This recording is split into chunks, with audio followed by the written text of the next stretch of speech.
Om Namo Bhagavate Vasudevaya.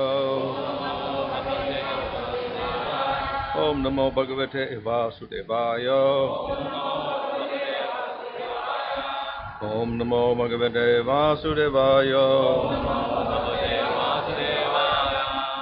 Namo Om Vishnupadaya Krishna Prasthaya Bhutale Srimate Bhaktivedanta Swami Niti Namane Namaste Saraswati Deve Gauravani Prachadane Nirvashesha Shanyavari Pashacha Desha Tadane Sri Krishna Chaitanya Prabhu Nityananda Sri Advaita Gadadhar Shivasati Gaur Bhakta Vrinda Hare Krishna Krishna Krishna Hare Hare Hare Rama Rama Rama Hare Hare.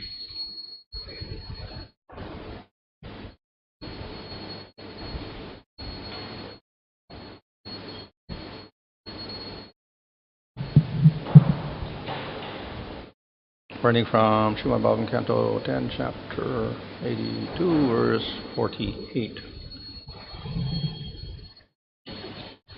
Ahushate nalina naba padaravindam Ogeshvarai Shri Vichanchim Agada Bodhai Samsara Kupa Patitotaran Avalambam Geham Jusamapi Manas Udiyat Sadana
Ahu.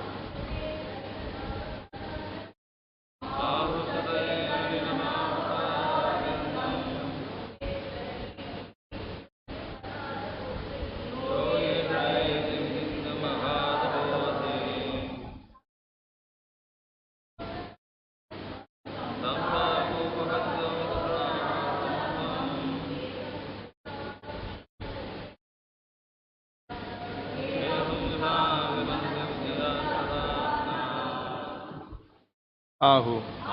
The Gopis said, Cha and Te, your Nalina Naba, O Lord, whose navel is just like a lotus flower, Padaravindam, lotus feet, Yoga Ishvarai, by the great mystic yogis, Hriddhi, within the heart, Vichintyam, to be meditated upon, Agada Bodhai, who were highly learned philosophers, Samsara Kupa, the dark well of material existence, Patita, of those fallen, Uttarana, of deliverers, Avalambam, the only shelter, Geham, family affairs, Jursam, of those engaged, Api, though, Manasi, in the minds, Udiyat, let be awakened, Sada, always, Na, our. Translation, the Gopis spoke thus, Dear Lord, whose navel is just like a lotus flower, your lotus feet are the only shelter for those who have fallen into the deep well of material existence. Your feet are worshipped and meditated upon by great mystic yogis and highly learned philosophers. We wish that these lotus feet may also be awakened within our hearts, although we are only ordinary persons engaged in household affairs.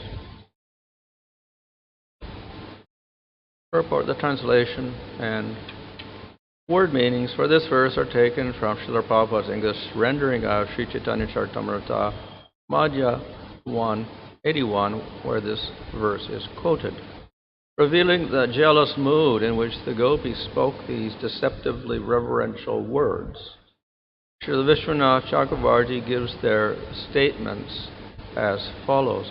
O Supreme Lord, O directly manifest Supersoul, O crest jewel of instructors in definitive knowledge, you were aware of our excessive attachment to home, property, and family.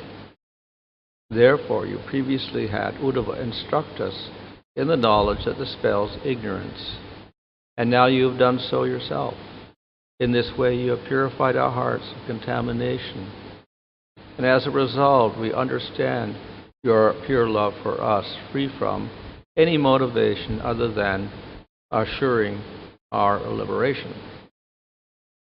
But we are only unintelligent, cowherd women. How can this knowledge remain fixed in our hearts?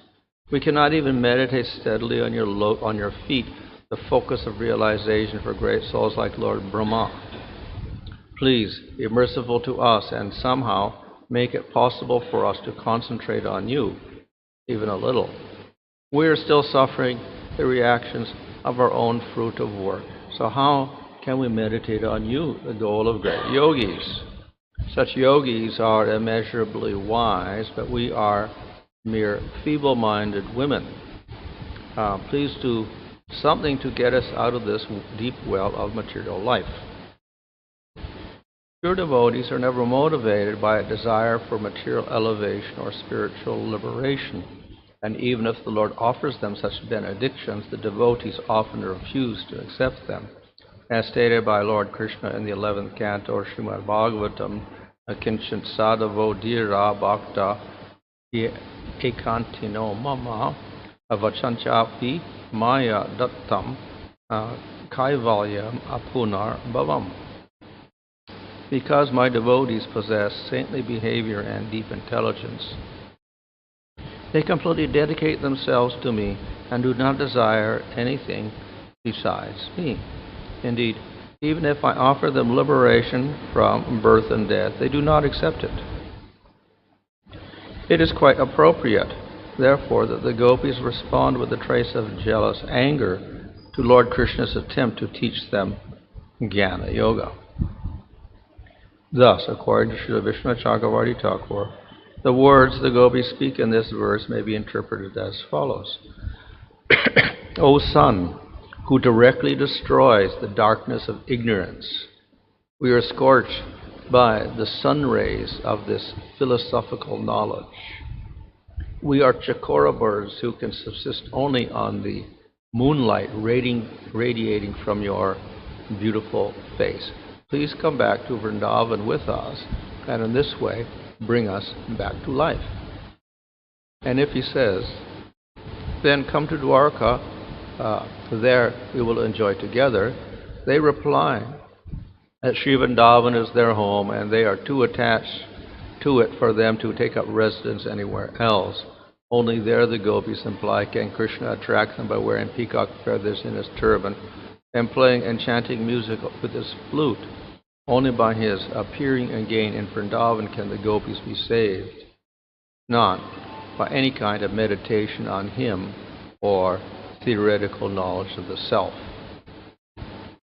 Thus end the purports of the humble servants of His Divine Grace A.C. Bhaktivedanta Swami Prabhupada, the 10th Canto, 82nd chapter of Srimad Bhagavatam, entitled Krishna and Balaram Meet the Inhabitants of Vrindavan. Translation: The gopis said, Dear Lord, whose navel is just like a lotus flower, your lotus feet are the only shelter for those who have fallen into the deep well of material existence. Your feet are worshipped and meditated upon by great mystic yogis and highly learned philosophers. We wish that these lotus feet may also be awakened within our hearts, although we are only ordinary persons engaged in household affairs.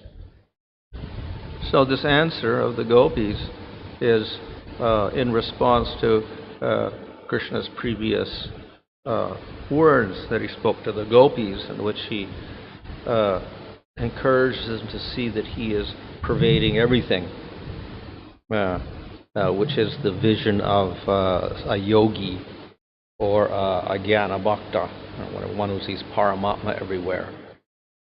So that, of course, is the superficial meaning of the words. And, of course, the gopis can also understand the superficial meaning of the words, and therefore they reply to that superficial meaning with this particular verse, in which they mention the yogis and the jnanis who meditate on the lotus feet of the Lord. And they also indicate their own hopeless position, that they're not like the yogis. We're only ordinary persons in the material world and living in houses, and somehow or other we have to fix our lotus, our minds on you, on your lotus feet. But very, very difficult to do. The yogis and jnanis can do it, but we cannot do that. And they also think of themselves as very fallen and stuck in the material world. So, of course, it is an expression of humility in which they identify themselves as cowherd people. And cowherd people are not expected to do meditation and things like that. That the jnanis do. And because they are devotees of the Lord, they also take a very humble attitude and say we're all fallen in the ocean of material existence, or the well of samsara, etc. So that's an expression of their humility. Of course, on the other hand, if we look at the gopis from another point of view, that the most exalted devotees So they far surpass the yogis and the gyanis. And that is mentioned in many places in the Bhagavatam as well. So ultimately, the yogis and gyanis may try to meditate on the lotus feet of the Lord, but they hardly realize a little bit of the light coming from his lotus feet. In other words, they may get some Brahman realization, but they can never realize the beautiful nature of those feet or the wonderful form of the Lord. It's very, very rare. They have to have great devotion to do that. So yoga and jnana are not very great qualifications for understanding the Supreme Lord. But because Krishna has, in his previous words, indicated how the gopis can become satisfied by seeing the Lord everywhere like a jnani or a yogi, therefore they raise this point here about the jnanis and yogis, and they give them some credit, and at the same time they say, we can't even do that. We're not on their level. But if we take the real situation, then we understand that the gopis have surpassed the jnanis and the yogis and all the other devotees of the Lord also, even the yadus. Because spontaneously they're attracted to Krishna. So they may not go through the external sadhanas of a jnani or a yogi and attempt to meditate and struggle to concentrate their mind. On the other hand, with great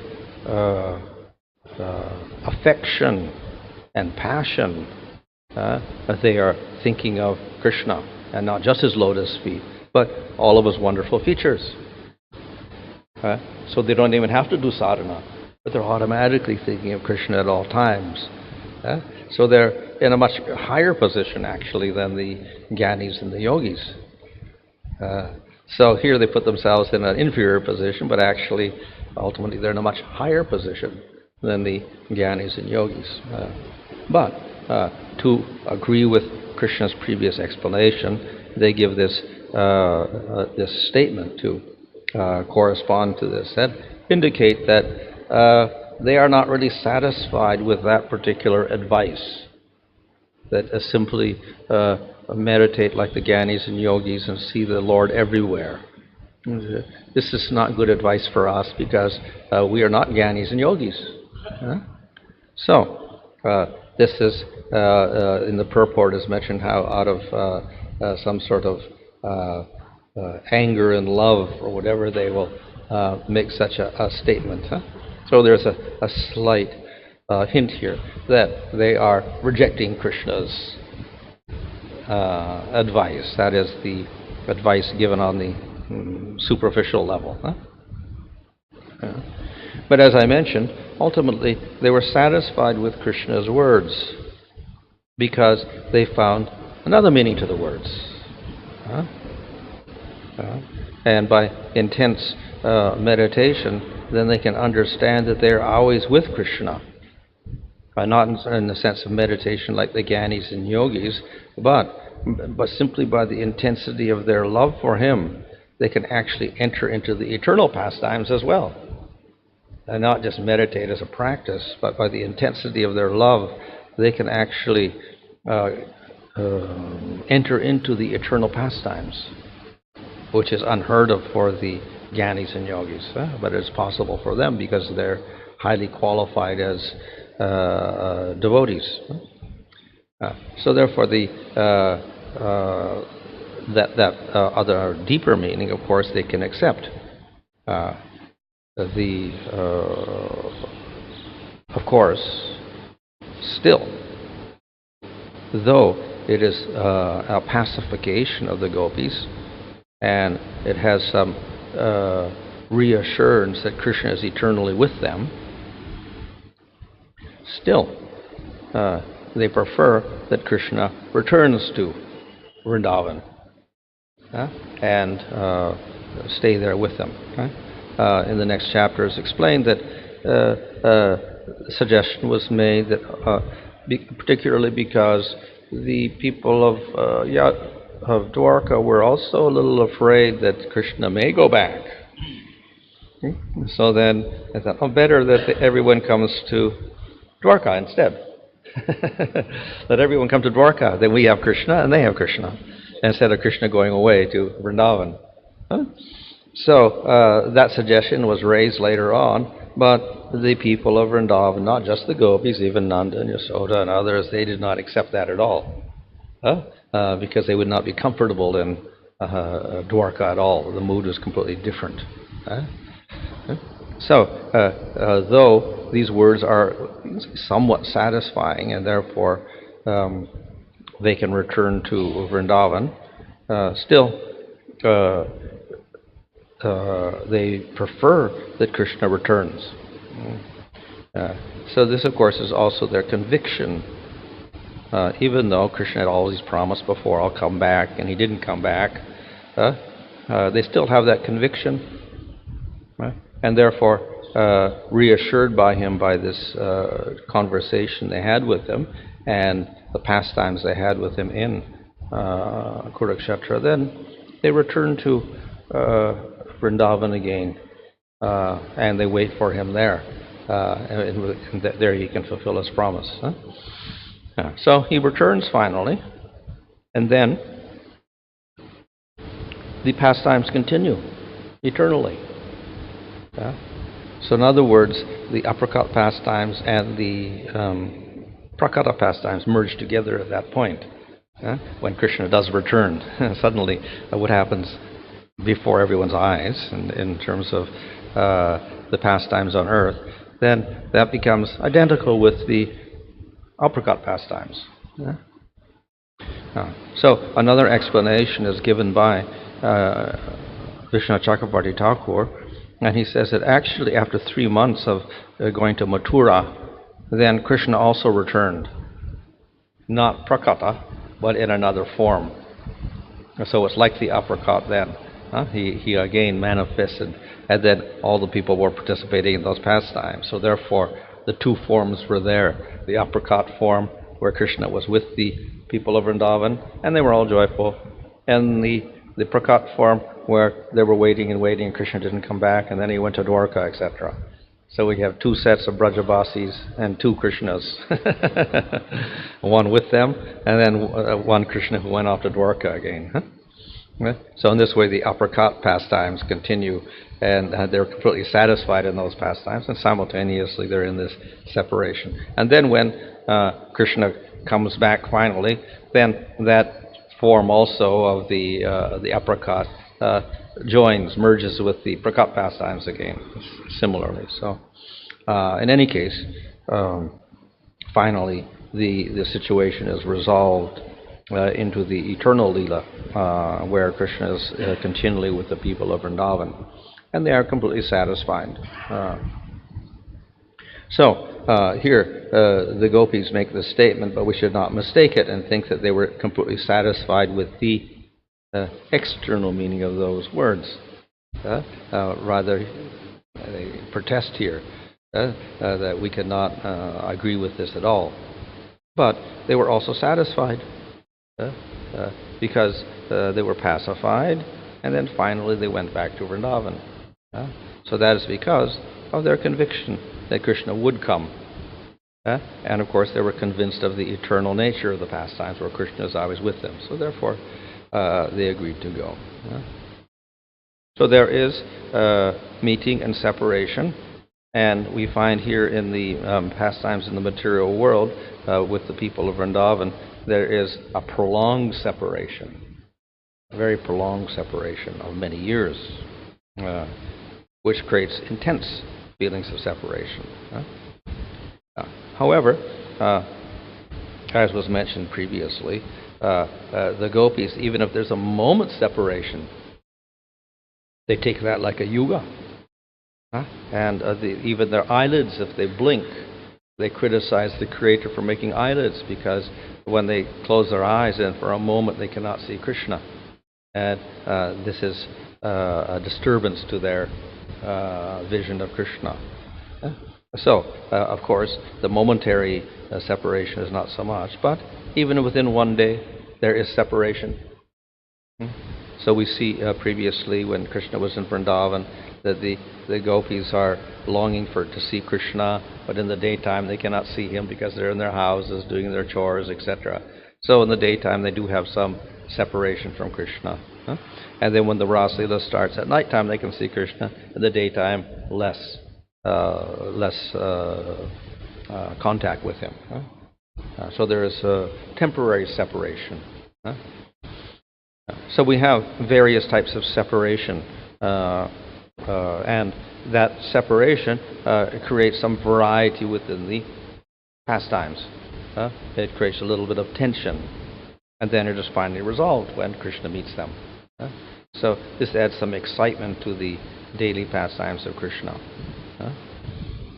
And then we have the prolonged one here in the material world when Krishna manifests as this very prolonged separation.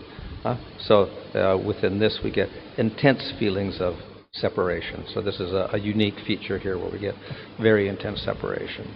But this also has to resolve eventually. And therefore Krishna does go back eventually. So this event in Kurukshetra is a temporary measure to satisfy them. And they weren't really satisfied because Kurukshetra also was not Vrindavan. And Dwarka, if they went to Dwarka, that also wasn't Vrindavan. So they wanted Krishna back, and so therefore they returned to Vrindavan. And then Krishna went back to Dwarka, but then later on he came there, and then everything was resolved. So the intense separation over a long period was finally resolved when Krishna went back, and then everyone was completely joyful again. So the prolonged separation gives rise to prolonged lamentation and pain. But our acharyas say that this is part of prema itself, so it's not material pain. And therefore we cannot criticize Krishna for being separate from them and say he caused them great pain, in one sense, because it is part of prema. It's part of the bliss of the spiritual world. And Sanatana Goswami even says that we cannot understand it, but that within that separation, which looks like pain, the people of Vrindavan, and particularly the gopis, experience the highest bliss. And that sounds very strange, but somehow it happens. By their intense thinking of Krishna, suddenly they feel bliss in Krishna's presence, etc. So within that intense separation, there's also feelings of great bliss. But on one level, we don't see that, so therefore we think it is like suffering. So in any case, we cannot criticize Krishna for this. It is part of prema itself, and it's also an aspect of bliss, and within it, there's also an experience of bliss. So therefore, ultimately, it is part of rasa in the spiritual pastimes. So we should not misunderstand the events that take place in the Bhagavatam and say that Krishna is hard-hearted or that rasa is imperfect because there is pain within it, and therefore it's like the material world.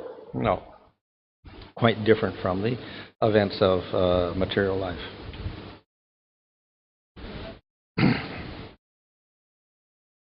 Maharaj, although the acharyas explain that gopis had natural attraction for Krishna, and they never relate him to the Bhagwan personality. But still we see some places when gopis are talking to Krishna, even in the previous, when they had a talk, when they went for a rasa, they address him as Narayana, or here they are saying that your lotus feet are meditated by yogis. So how do we understand? These two statements is contradictory. Yeah. So the people of Vrindavan and the gopis sometimes address Krishna and refer to him as Supreme Lord. Sometimes, of course, these words can also have another meaning, that they don't necessarily mean Vishnu or anything else. They can also be describing the nature of Krishna himself. It's one thing. But then sometimes, of course, we do have things like this, that they see the yogis are meditating on him or whatever, or that Brahma is worshipping Krishna, whatever like that. So they have, it's not that they're completely ignorant, So they have times when they are aware of Krishna as supreme and that everybody is worshipping him. But it's very momentary. It's not a permanent part of their realization. And immediately it's covered up by their bhava, their intense bhava. So it does not interfere with their type of worship and the relationship with Krishna. Whereas the people in Dwarka have this realization constantly. It is part of their very realization of the Lord. So it weakens that affection to some degree. Maharaj, in the spiritual world, in the Goloka, do the residents of the Goloka are aware that Krishna is Supreme Lord, or still they are not aware? Well, they can be, but it's temporary. And it gets covered Well, up. also, Yeah, no, when in the material world it's temporary, but there also. Also, they can, because they're not ignorant. So they can have awareness at certain points in time, or past times or whatever, but then it's covered over again.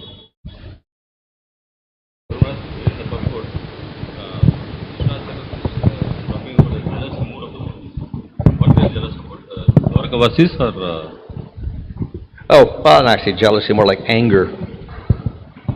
Man, which means anger also. So it's not that they're jealous so much, it is angry with Krishna for giving advice about yoga and jnana.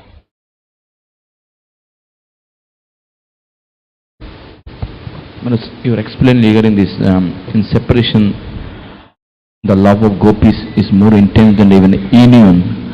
So can you say that when Gopis or Brajavasis meet with Krishna, their love decrease? Decrease? Decrease, because in separated mode, their love is more intense. They feel. But when they meet together, so love decrease. Can you say? The love has a great intensity in separation, and when they meet, then it's a little bit different because the pain of that separation disappears and they have complete joy. So it's a little bit different. In one sense, the intensity is a little less because that separation gives rise to a great intensity in the love, but there's a mixture of that feeling of pain, etc. there. So when they meet Krishna, then there is filled with joy.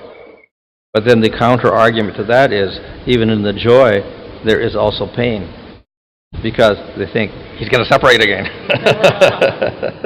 So both cases, there's a little bit of a mixture there. So within the separation, there's also a feeling of bliss, and within the bliss, there's also a feeling of separation. Question. I think in the purport it is said that, that Vishnu that commented that Gopis and Krishna might say, if you come to Dwaraka, we can enjoy there. But Gopis had a argument that you cannot decorate in Dwaraka with a peacock feather, or you cannot play flute. Doesn't mean that Krishna doesn't have peacock feather and flute in the Dwaraka. Well, that is part of the Vrindavan pastimes, where he's got minerals on his body from the forest, and he's wearing the gunja mala and the forest flowers, etc. So in Dwarka, then he's dressed like a king, etc. So it doesn't mean peacock feather is not there then in Dwaraka? Probably not, yeah. Yeah. No flute, no peacock feather. Yeah.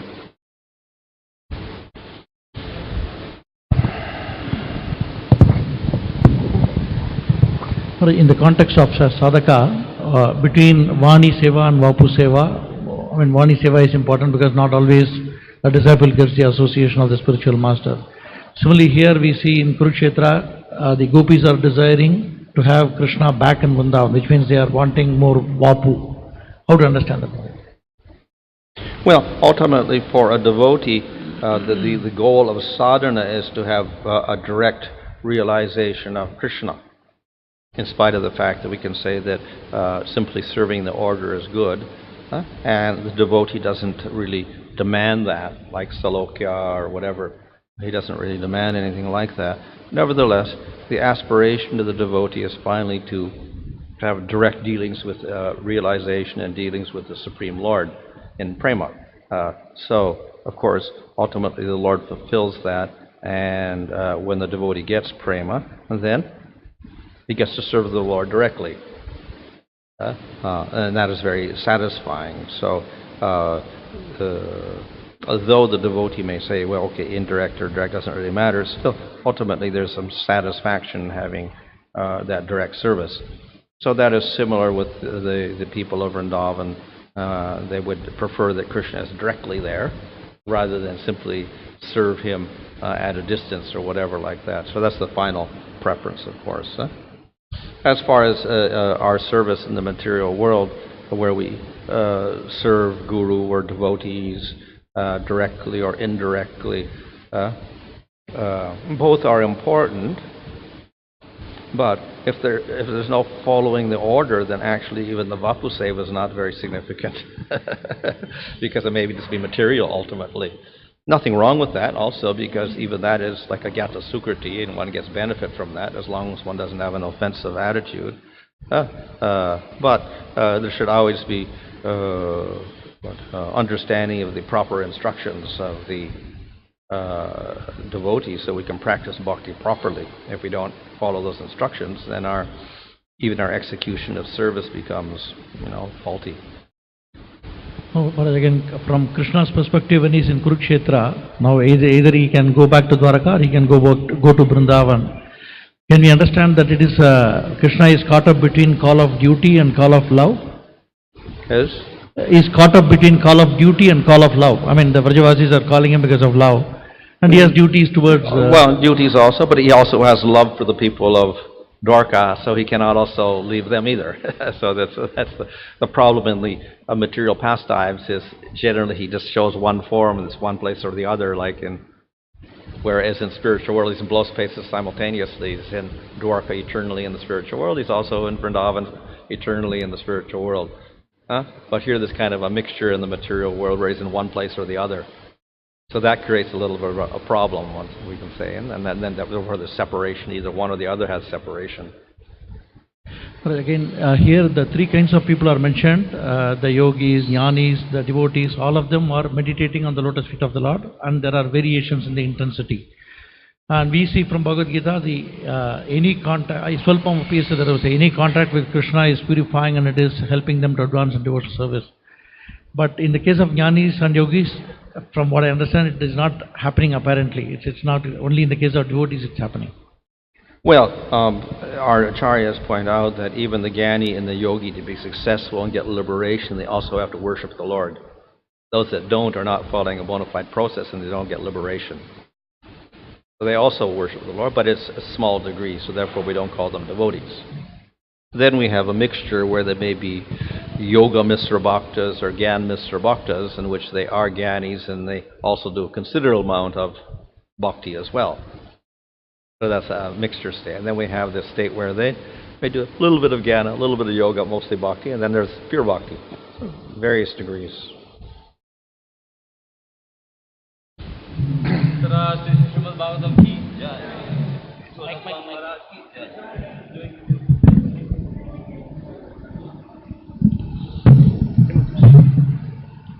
Hare Krishna. So today we have already released, but also who can take from His Holiness, we can take Acharya Rasa Prabandha, a work describing the astonishing Rasa dance, which is our ultimate goal in spiritual world, by Srila Prabodhananda Saraswati.